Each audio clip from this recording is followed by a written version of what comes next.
placement of this subsection strikes me as a little bit odd. I'm not sure why your textbook puts it here, but here it is, so we're going to address it. Basically, this is a section or a subsection on applications.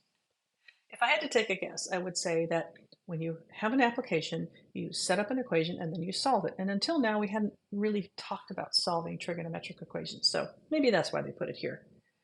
Basically, all of the applications, at least in this subsection, all of these applications can be solved using right triangles, but we still need to understand some general information about trigonometry. Example 18 in your textbook talks about the London Eye, which is basically a huge Ferris wheel. You can go look it up.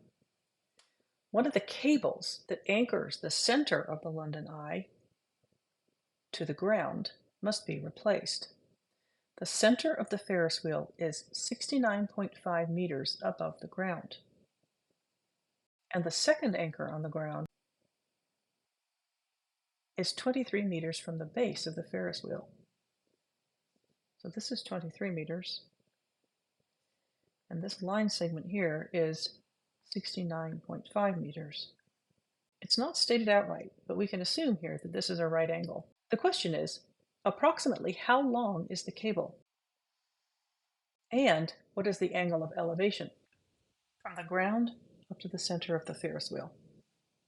Now I can find the length of the cable pretty easily. I haven't done a very good job of labeling it here, but this entire line segment is 69.5 meters. And this one's 23. So all I need here is the Pythagorean theorem.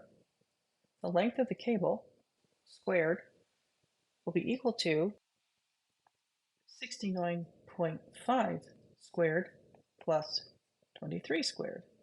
And once I figure out what that is, all I need to do is take the square root. So the length of the cable will be equal to the square root of 69.5 squared plus 23 squared. I just did that on my calculator, and I got 73.206898.5, and so on. Let's go to 5 places. 206,898. Well, that would be 6 places. So that means I'm going to round up to 5, but that's automatically going to round up to 90 here. So I get 73.20690. Oh, I wrote a 9 when I meant to write a 6. So let's replace that with a 6. And I do this kind of tedious arithmetic and rounding and that kind of stuff from time to time, even in a class like this, because you'd be surprised how many people still struggle with, how are you supposed to round again? How do you add fractions? Anyway, I don't want to linger on it, but I do want to bring it up from time to time. So there's my answer. I'm going to erase this one.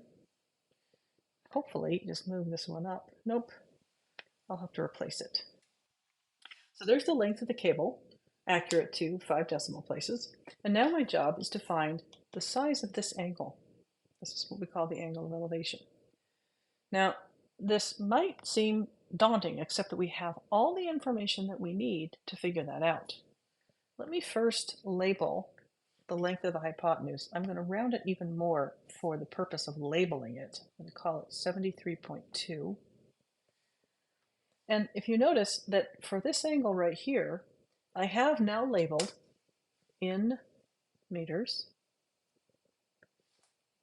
an opposite, an adjacent, and a hypotenuse.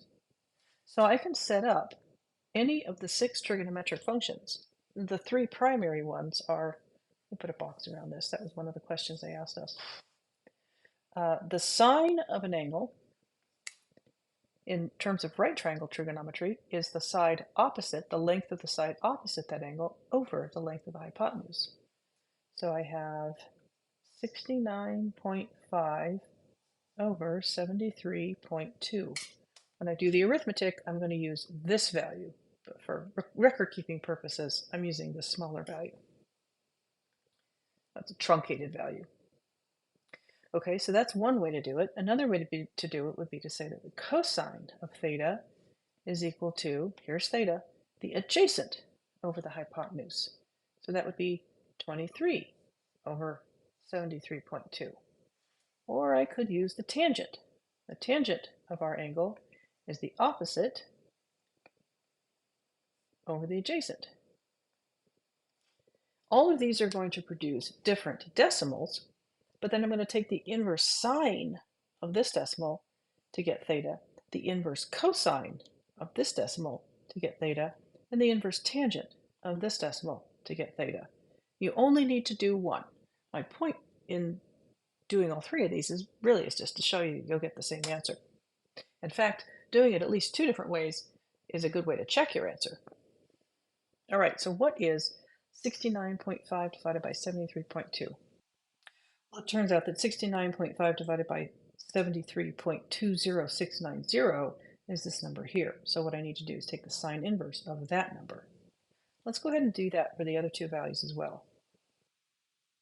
So this fraction reduces to this decimal. This fraction reduces to this decimal. And this fraction reduces to this decimal. Notice that I can take the sine inverse of this value and the cosine inverse of this value because these are both less than 1. This value is greater than 1, but the tangent of an angle as you get close to pi over 2 or close to 3 pi over 2 actually approaches infinity. So it can be greater than 1. Tangent of an angle can be greater than 1. All right, so now I need to figure out what theta is. If the sine of an angle is a ratio, the sine inverse of the ratio is the angle. So I'm going to figure out what the sine inverse of this value is for the sine, for this version of the problem, the cosine inverse of this value, and the tangent inverse of this value. When I did this arithmetic on my calculator, I noticed an error. Let's see, I need to put these in a different order here. I went ahead and did it for all three situations, the sine, the cosine, and the tangent, but only the cosine and the tangent gave me the same angle value. So I had to redo this. And what I ended up doing was, since I took the sine inverse of this value again and got the same number, I realized that this was probably the number that was wrong. So I redid this division just on my calculator, and I got a different number here. So I'm going to change that to 0.94936, and when I take the inverse sine of that, I get 1.251205, which would round this to a 1. So now I'm curious about why I didn't get a 1 here. So I'm going to redo just this one. And it turns out that that should have been a 1. So I'll go ahead and change all of those. I just didn't look at the next digit, and so I rounded incorrectly. Once again, I'm modeling what I'm hoping you're recognizing as being able to make human errors and then figuring out that there is an error and being able to fix it. So this error was only, let's see, that's tenths, hundredths, thousandths, 10,000ths, 1/100th of a thousandth. Different. But if I had done the same thing and been in this position, if I'd rounded incorrectly in this position, that could have been much more significant. If you're building a bridge or a space shuttle, 1/100,000th of an inch can mean life or death. So rounding is important. The big takeaway from this problem was being able to find an angle. In fact, I didn't need to know what the length of the side of the third side of the triangle was, the hypotenuse, because I have tangent. And from this angle here, I have opposite and adjacent, and the tangent is just the opposite over the adjacent. So I could just have used this information, these two sides, and the tangent relationship to find out what the angle was. As it happens, they asked us both for the length of the third side and for the size of this angle. All right, I'm going to do one more problem. This was from your textbook. I'm going to do a question from the exercises. Question number 4 asks us to find the angle a ramp makes with the ground. And so again, the key there is being able to use trigonometry to find an angle if you know the sides. Okay, so here's our question. If a loading ramp is placed next to a truck at a height of 4 feet and the ramp is 15 feet long, what angle does the ramp make with the ground? Well, I don't know why you would put a loading ramp next to a truck. That seems a bit odd. Perhaps if you have a truck, I'm not an artist, and you put a loading ramp like this, and this is the 4 feet they're talking about, That might make sense. And our ramp is 15 feet long. The question is, what angle does the ramp make with the ground? So I have an angle, an opposite, and a hypotenuse. Since I have an opposite and a hypotenuse, I'm going to use sine. Here, I can choose to find the length of the third side, and I might want to use tangent or cosine instead, but I don't need to. I have the lengths of two sides of a right triangle, and I have and not an angle, but a relationship. Those two sides have a relationship, and that relationship is sine. So the sine of our angle is opposite over hypotenuse. Therefore, the sine inverse of 4/15 is going to be our angle. Okay, now this is not a common angle, and so this is not giving us a value from our table or from our unit circle. But that's okay, because we can use a calculator for problems like this. I'm just going to take the sine inverse of this fraction, and that's going to give me theta. My calculator tells me that theta is equal to 0.26993 radians. And that's it. So these problems aren't usually terribly difficult once you get them set up. The trick is figuring out how to set them up. I don't know if you noticed, but I tend to draw a diagram. Well, I think I'm going to need a wheel there too, huh? I need a diagram. I need some kind of idea of where the different pieces are, right? Not everybody needs that, and that's okay. If you can see it in your head without having to draw a sketch of some kind, that's perfectly fine.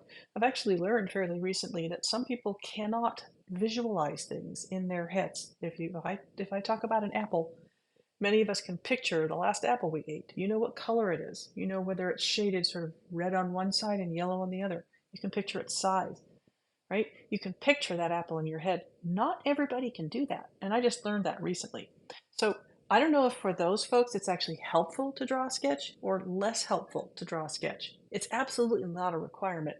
I know it helps me greatly, but it might not be your thing, and that's okay too. As long as you have some kind of indication that the relationship that you have between these two sides is 4:15, the ratio of 4:15. And you could only do that if you're working with a sine, because the angle here is the one opposite the 4. I hope that makes sense. That's plenty for this video, and that's the end of this section. So now we're going to move on to our last section in this chapter. 7.6 is about modeling with trigonometric functions. And that's about a little bit more extensive applications, if you will. So we're going to learn in that section, we're going to learn how to take a situation and determine what the function of the graph, or what the function of that situation is, and draw a graph of it or explain it in some other way. So that's where we're going next. I'll see you over there.